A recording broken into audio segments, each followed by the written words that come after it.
We're here recording our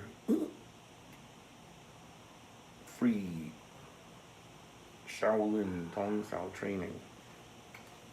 What does it mean to be internally training? I've heard a bunch of other teachers talk about this, and I'm going to give you the doctor's opinion on this. Basically, internal training means you're training your stuff on the inside, so you don't have to do anything externally. So for instance, I can make this movement with my muscles and my ligaments and my joints without moving, as if, maybe you could think about it this way, as if something's oppressing me, my own self is oppressing me to say, no, I don't want you to do this movement here, so I stop myself. So my body's still doing the movement, so everything from here down is doing something. Now when you express it in your mouth, you're doing enough internal work. So one,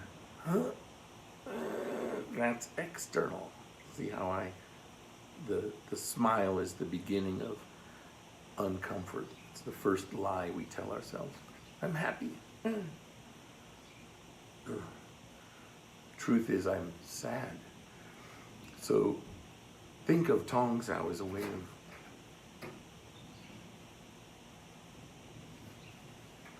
of learning how to move in a totally different way. That's more shaking on the inside and still on the outside. So for instance, if you're judging the space between your hands, it's not the hand space that you're adjusting, it's your blood and the ability for it to back and forth like this, and up and down and shake. And what happens is you'll find limitations in your shaking, where you can't just immediately change direction. And that would be like teaching it from a Kempo derivative. I'm going to teach you a bunch of shapes and you got to figure out, here's your boundary. You're the artificial intelligence. Ed Parker, go. Gordon Doversola, go. Al Thomas, go. All those greats at the beginning, especially the ones that died, like Joe Imperato. Oh man. The stories we used to hear about Joe's ability, even versus his older brothers, Adriano's, and really what the Kempo Brotherhood really became. But anyway, we're not talking about Hawaiian history, we're talking about the actual internal work of the Tong. So as you see people do that, they'll crack their joints. Well, that's Tong expression, but not the actual practice.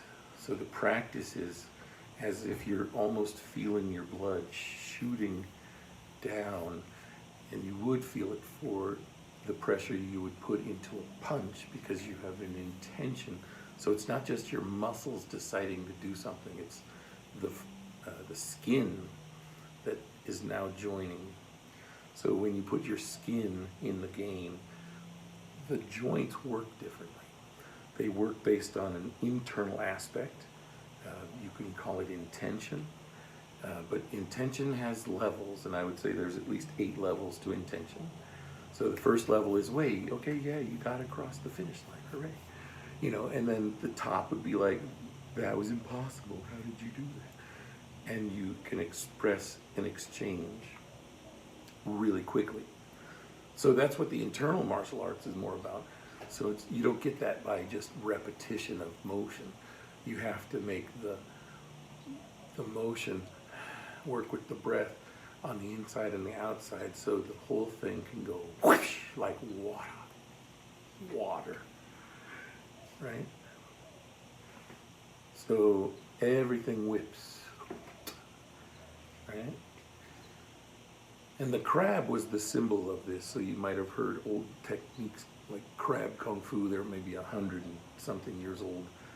There's not a lot of references to that other than the ones I put up there.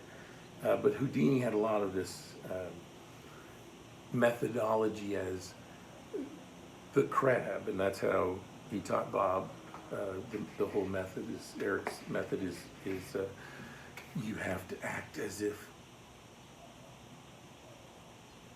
you don't move, like a ventriloquist or a dummy. You have to sit still and not move and make it look like you're not breathing, or not breathing in when you would be breathing in.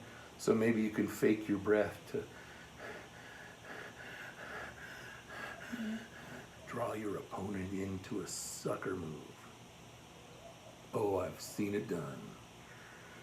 Oh, and I would do it myself. Ah, ooh, oh. But that's another story. So I guess we gotta go.